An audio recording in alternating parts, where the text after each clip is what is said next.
Larijani's life was a unique blend of high-level statecraft and deep academic philosophy. His role in the 2015 nuclear deal and his scholarly work on Western philosophy made him one of Iran's most complex figures. 1. Philosophical works. The Kantian strategist. Unlike many of his peers in the Iranian leadership, Larijani was a dedicated scholar of Western philosophy.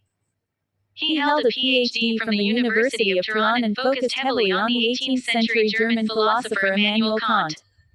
Major publications: The Mathematical Method in Kant's Philosophy, Metaphysics and the Exact Sciences in Kant's Philosophy, Intuition and the Synthetic a priori Judgments in Kant's Philosophy, Intellectual Approach. He was known for applying Kantian, transcendental idealism to modern statecraft.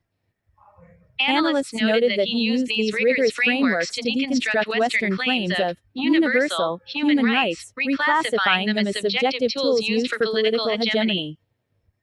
Influence. Even in high-stakes security meetings, he was known to reference the categorical imperative, or Cartesian logic, to justify Iran's strategic positions and strategic patience. 2. Role in the 2015 nuclear deal JCPOA. Larijani was a central figure in Iran's nuclear trajectory for over 2 decades, transitioning from a skeptic to a pragmatic facilitator.